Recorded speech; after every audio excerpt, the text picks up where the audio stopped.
Okay, so I start with a little ball, and I don't like to overwork my pie dough because it gets really tough and it doesn't taste very good. So I start with a little ball. And this is the all butter pie crust. All butter crust. I use like Natasha's Kitchen, even though like she's been quiet. And then I also use Preppy Kitchen's pie crust too. And then this one girl sent me her little recipe too. And they're all pretty much the exact same. So I start with a little ball. And then I'm going to get this little flour cookie cutter, but you could also like just use a knife too. But I'm going to put my little flour, and then here's the trick. I peel one petal off at a time. So it's like this. And then you use your fingers and just kind of like press down, and then just like press, like between your fingers. So they're really, really thin. And the thinner they are, the more realistic it looks. So it kind of looks a little thin. And then I just take one and pull it over on top and fold it on top. Like that. Set that aside. And then you do this forever. It takes about like, I don't know, sometimes like 20 petals. I'll have a show in the background, most likely The Office, and just listen while I listen to my podcast. And then just press down. It's very therapeutic. Again, the thinner, the more realistic it looks. Mm-hmm. Oh, so do you recommend putting this like in the refrigerator in between? If it gets too warm, as of right now, my place is actually pretty chilled.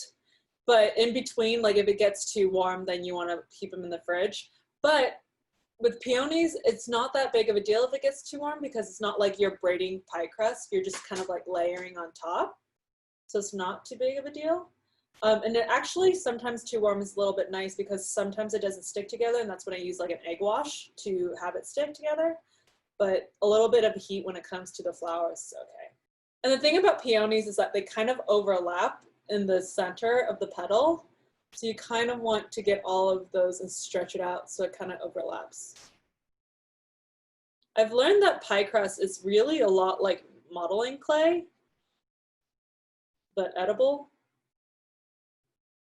And you can't really go too wrong with it unless you overwork it. I don't know if you ever had tough pie crust, but it tastes not good.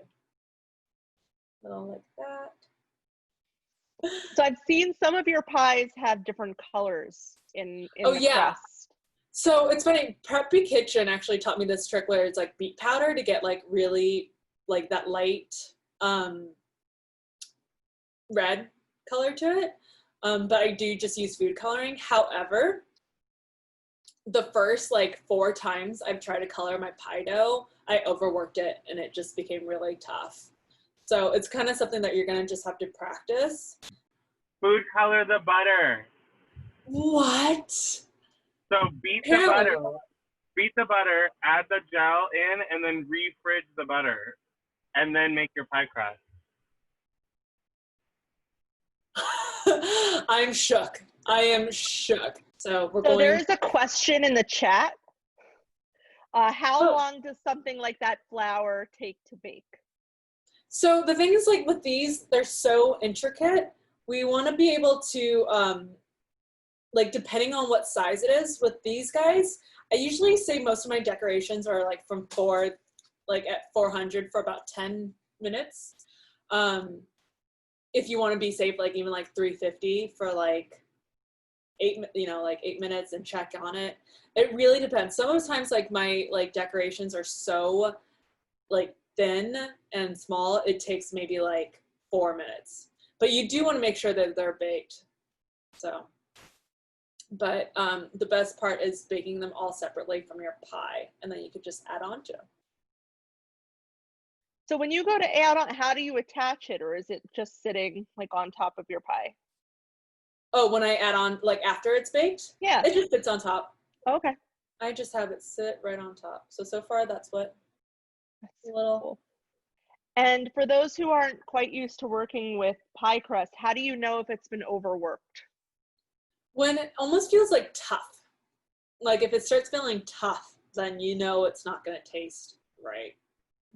Now, can you like make these decorations and then freeze them before baking them and bake them I'm at another sure, point? yeah. Okay, so we're starting to get there. Oh, that looks beautiful. Yeah. And then when you just like pop it Cool. on in the, Can you count how many petals you did?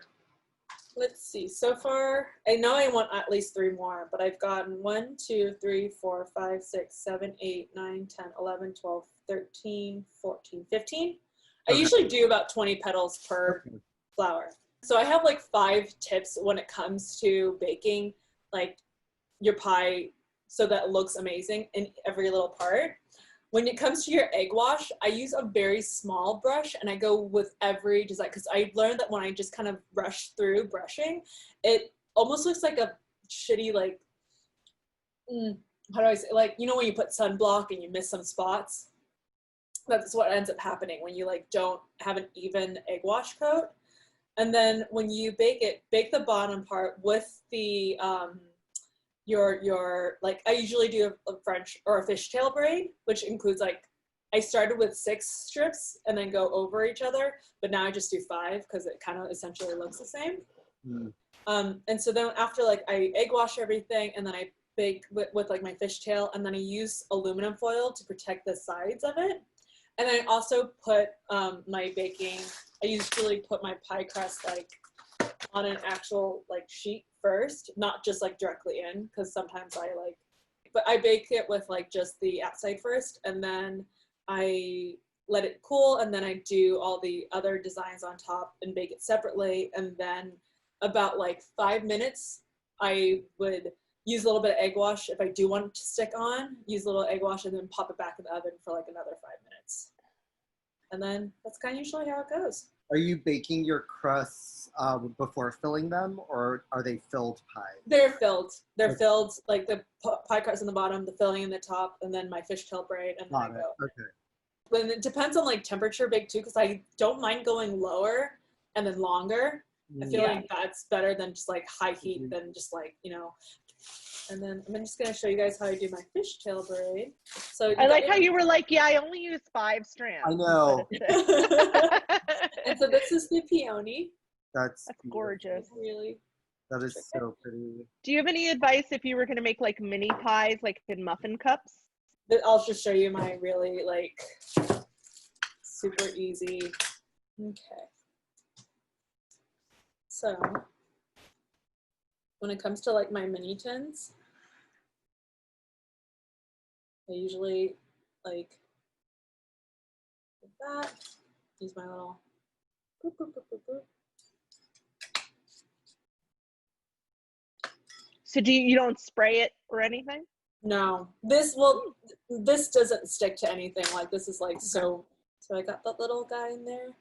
And then I always poke little air pockets so it breathes, so it doesn't erupt. But the only time where you should avoid doing that is when you have a very liquid filling. Okay, so then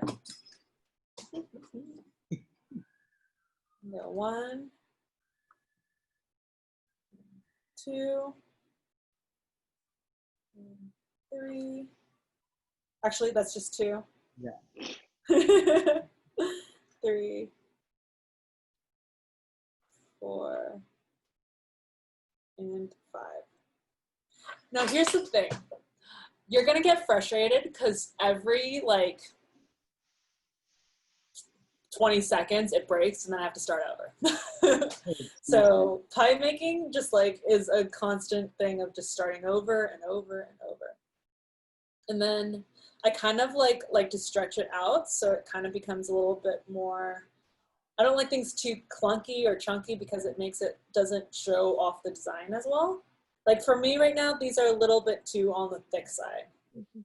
I'm not looking for like linguine. I want like angel hair. So then I pinch them all at the top. Move them all to the side. And then. Ooh, it's like a friendship bracelet. Yeah. So Like a friendship bracelet. is it always the one that's on the furthest out comes into the middle? Yeah, so the one on the left, so left all the way over. And I like, whenever I have it too narrow, Yeah. it doesn't show as detailed. So the further it is out, the more you kind of get like that braided effect. Left side over, all the way to the right side over, all the way to the left side. It's really fun. It's very, very therapeutic. So That I would enjoy. you kind of do that with like some bread that you guys do, where you get like the twist. I was gonna say that part I would enjoy. Yeah. That's how you braid a hollow loaf. Yep. Yeah, exactly. Yep. So, but again, this is a little too thick on this side. So, and then over and over, and it's very, very monotonous, but sweet and fun. I love that. And then my favorite thing, like I do want to try, so T suggested that you put butter in, or color the butter and then make the pie crust. I would love to do like one just single like accent color in between the braids. And then I cut off the ugly bits. And then I like to make it a little bit more slimmer, so I kind of just tuck the sides. And that's your little. That's so pretty. That's so cool. And then you kind of, obviously this doesn't work for this massive cupcake tin. But then you do it again for like ever. Really quick. You guys see like the bottom is like where mainly what I'm looking for. This top is like too thick. The intricate thinner side looks so much better. Yay! Thanks, love. All right. All Thank my love. you. Bye, babies. Love you. Bye. Love you. Bye.